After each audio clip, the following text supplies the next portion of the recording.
hommikust! Meie kaunis gurmeesöök väikse mošee kõrval tänaval ümbritsetuna autodest ja muust tänavakülast. Aga odav oli, jook oli 8 liiri tükk ja see Pidelan toode siin oli 9 liiri tükk. Nii et kokku 18 ja 16. 34. Eurodes. No mingi 2 eurot. Ütleme umbes 2 eurot. Head isu.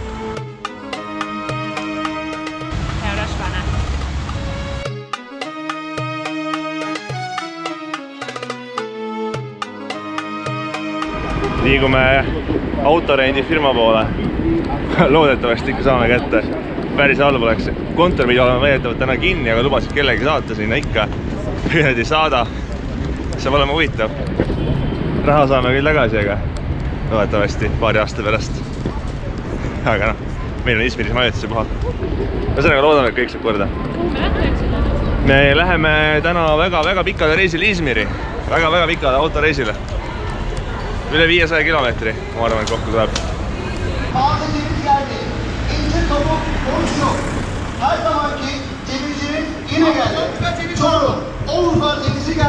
Saime peale poole tunnist jamamist, auto ülevaatamist, auto kätte. Ilmselgelt me võtsime auto täis kindlustusega, kaskod, kõik asjad, aga me võtsime läbi mingi vahendaja. Ehk siis, nagu ikka võis arvata, see rendifirma ütles, et aga teil ei ole meie käest, nii et kui midagi juhtub, siis maksate ikka. Et eks me siis näeme, mis siis saab lõpuks, et kui midagi juhtub, siis me peame hakkama selle vahendajaga ilmselt jamama. Loodetavasti midagi juhtub, aga see on Türgi, nii et kunagi ei tea. Igatahes käisime siin pikalt üle, kõik riimud, asjad vaatasime ära, mis siin on ja noh, eks me siis näeme. Gameface sessioon, Tallinna režiim korda 10 ja läks. Esimesed emotsioonid on hirmutavad. Väga julm oli linnast välja saada. Põhimõtteliselt kõik sõidavad nii, nagu oleks esimest korda roolis, kaasa arvatud mina. Ja lihtsalt paigutavad nii, kuidas saab. Ja väga keeruline algul aru saada, kuidas, kuhu, mida peab minema. Aga jah, õnneks me saime nüüd natukene vabamasse vette. Siiamaani ma päris täpselt ei tea, kui kiirelt ma võin sõita ja kus on kiiruskaamerad. Aga üldiselt ma arvan, et ma pigem vist sõidan aeglasemalt kui kiiremalt, nii et kõik panevad minust kogu aeg mööda. Aga esialgu on jah päris hirmuäratav see sõitmine siin. Vaatame, kuidas reisi lõpuks on, et võib-olla lõpus ma juba sõidan käed lahti ja silmad kinni Istanbulis ka.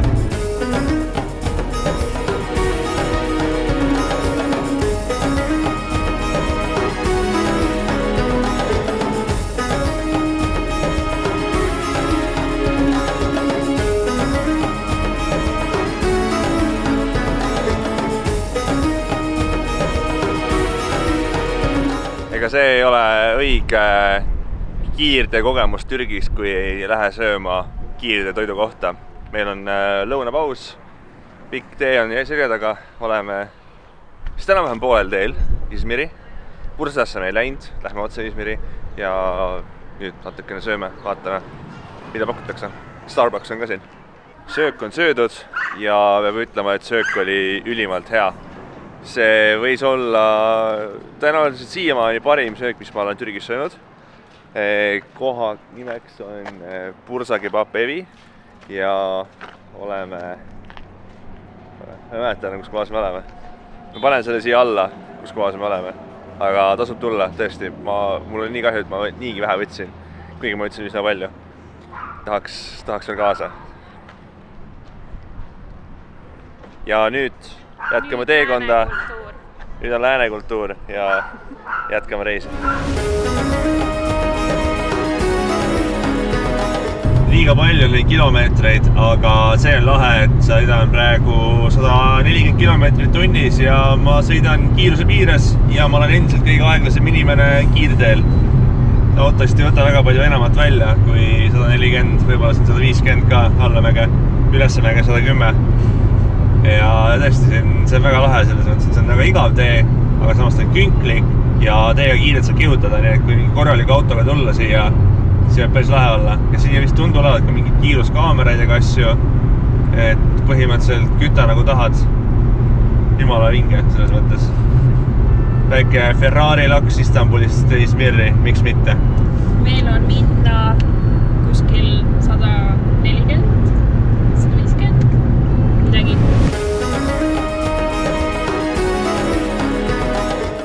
Izmiri algus on ikka olnud jõhker.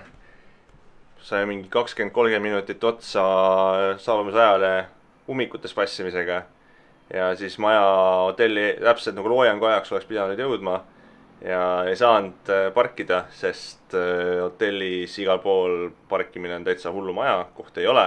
Siis üritasin tagasi sõita mingit kõrvaltänavaid pidi. See tundus selline tunne, nagu pool linna tagasi sõitnud jälle kitsastes tänavates. Ma ei tea, ma loodan, et midagi ei kriimustunud ära, vist ei kriimustunud, aga vahepeal oli väga napikaid küll. Siis lõpuks sai mingi koha. See oli ka niimoodi poolenisti saime ja siis kohe tuli karjuma, taheti esimese kohta ära võtta. Ja ühesõnaga kuidagi lõpuks ikkagi sai, ma ei tea, mis me jõudsime 8. Jah, umbes 8 jõudsime, oleks pidanud algse plaani järgi jõudma kella 5 ja siis vahepeal kella 7. Umbes tund aega tuli otsa kogu selle liikluse ja parkimiste ja kõige muu emaga. Ja et esimene loojang hetkel ei nägemata, äkki teine loojang tuleb ära. Veel läheb hotell on suht vee ääres, nii et see peaks nagu selle poolest olema parem.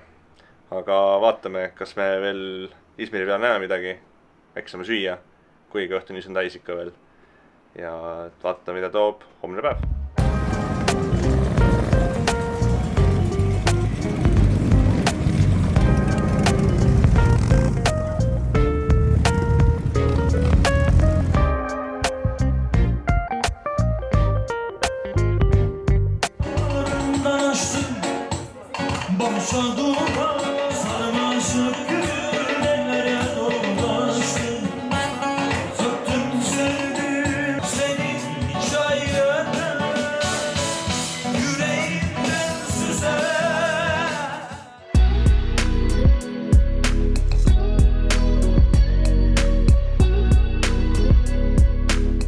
Oleme nüüd öö ära veetnud ja saame nautida Izmiri päise päeva ajal.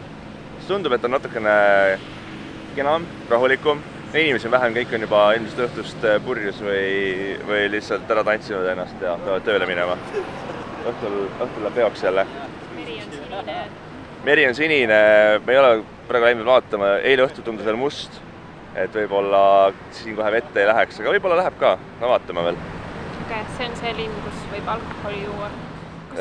Kus saab alkoholi juua? No tegelikult Istanbulis saab ka, aga sa maksad rohkem. Eile ka Liina tahtis võtta alkoholivaba mojitot. Mina sain aru, et ta tahtis alkoholiga, siis ma tellisin meile mõlema alkoholiga kokteilid. Lõpuks maksime 40 liiri asemel 100 liiri, sest alkohol on kallis. Aga ei, tore oli, lahe muusika ja mõnus atmosfäär ja head toidud. Aga vaated on siin väga ilusad, kõik see mere äär.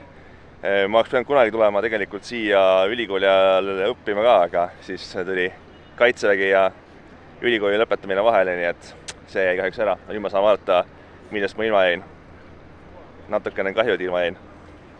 Eesti metsades ei olnud nii ilus kui siin. Eriti kuskil kraavi kaevates.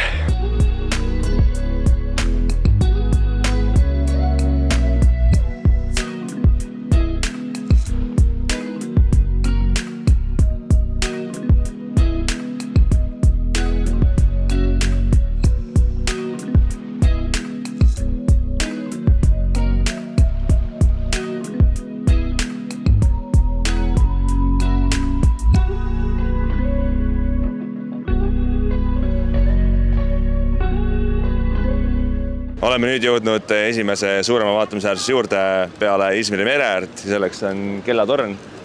Kellatorni juures on väga palju inimesi, aga veel rohkem on tuvisid. Tuvid on põhimõtteliselt pool väljakut enda alla võtnud. Neid on võimalik toita, neid on võimalik hirmutada. On võimalik, et mõni jookseb, lendab sulle otsa. Napikaid on mul küll olnud siin piisavalt palju. Koha peal on võimalik osta ka seemneid, et neid tuvisid siin toita. Et see on väga kena, ma ise arvasin kunagi ammu pilte vaadates, et see kellatorn on suurem. Tegelikult, kui sa pilt pead vaatama hoolikamalt, siis on näha, et see on, see ei ole väike, aga ta ei ole kõige suurem ja siit ka. Aga ta on väga kena ja igal juhul, kui Izmirisse tulla, tasub siia ka ikkagi tulla ja korra läbi hüpata, siis see on tõesti väga kena ja väga mõnus on siin ja rahvast on mõõdukalt, inimesed naudivad, suvi on väga lahe. Aga nii nagu on palju huvisid, on ka palju inimesi, kes tahavad lääne inimeste raha. Liinal tekkis soov linde toita.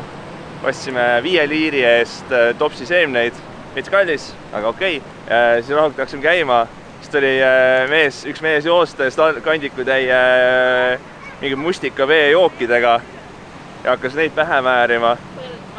Põldmarja ja ühesõnaga sai 2 topsi meile kätte lõpuks ja siis ütles hinnad, et 10 liiri tükk. Aga ma sain lõpuks olla niimoodi, et oli 15 kokku. Noh, see oli ikka palju, aga vähemalt natukene rööviti vähem. Aga ühesõnaga pole hullu midagi. Raiskasime 1 euro praegu. Raiskasime 1 euro kokku, metsik kulu. Ei ole midagi, päris tore niimoodi käia vaadata. Olla sihtmärk ühest liljast vähemalt suutsime loobuda, see on midagi. Ja mina sain kiita. Ja Liina sai kiita.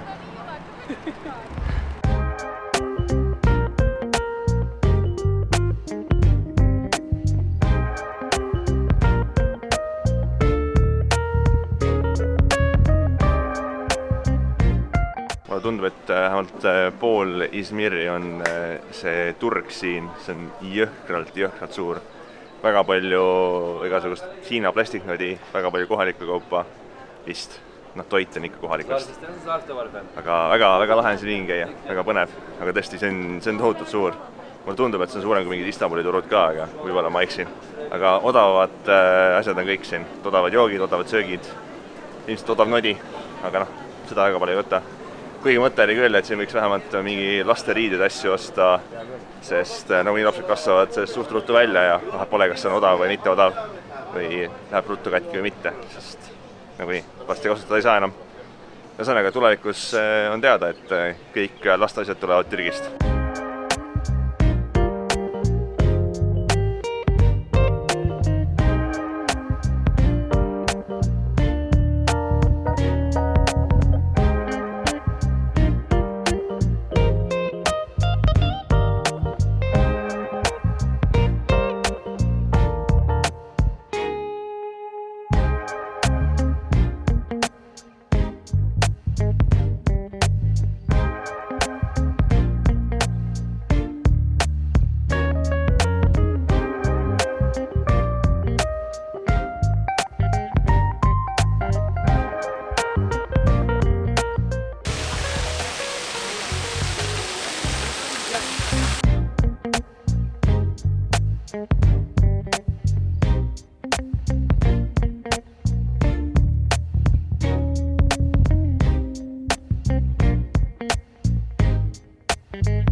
Läksime just üles mööda Izmiri lifti, Asansöör. See on ajalooline lift, mis on ehitatud 1907. Tasuta saab sõita, väga mõnus. Kiire sõit mööda Kaljuserva ülesse ja väga ilusad vaated Izmiri linnale. Tundub, et see on ka väga hea koht, kus võiks loengut nautida. Aga kuna see ala, kus seda linna saab vaadata, on üsna väike ja linn on suur, siis võib eeldada, et tõenäoliselt see on rahvast täis. Ma ei tea, kas me jääme siia ootama seda või mitte, võib-olla vaatame natuke ringi tuleme tagasi, võib-olla läheme siis mere äärde. Aga kindlasti väga ilus koht, väga ilus vaade ja siin läheb veel edasi treppe mööda ülesse ja ülesse. Väga ilus linn on tegelikult. Esialgne mulje halva liiklusega, ma arvan, et on vaikselt mööda minemas ja praegu ütleks küll, et täiega ilus koht, mõnus, turiste on vähem kui muidu mujal. Et kindlasti tasub tulla, kui siia kanti asju on.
Sellega tõmbame vaikselt Izmirile joont alla, kuigi Izmiril on tegelikult tohutult palju veel, mida pakkuda. Meie lihtsalt ei andnud piisavalt palju aega selleks, et kui tulla Izmirisse, tasub kindlasti olla kauem kui selline, no mis me olime, 1,5–2 päeva, et kindlasti ikkagi mitu päeva rohkem. Aga meie liigume nüüd edasi Izmirist lõuna poole, läheme Güzelcamlısse, kus on ilus, valdavalt kohalikega asustatud rand. Naudime seal Türgi ranna mõnusid, natuke erinevalt võrreldes Antalya kuurorti piirkonnaga. Ja seejärel liigume edasi mägede poole, käime väikeses rahvuspargis, teeme väikse matka seal. Ja samuti liigume edasi Shirinje mägikülasse, mis on tohutult ilus. Ja kindlasti soovitan minna sinna, kui vähegi võimalus peaks tekkima. Nii et loodetavasti see video meeldis teile. Kui meeldis, siis pange like. Kui on küsimusi, mõtteid, siis kommenteerige siin all. Ja muidugi hakake tellijaks ja seejärel saate ka juba vaikselt vaadata kas siit või siit järgmisi videosid. Olgu see siis Türgi vlogi jätk või mõni teine reis. Nii et kindlasti põnevat materjali jagub pikemaks ajaks siitki ja meie kohtume siis juba järgmises videos. Külle!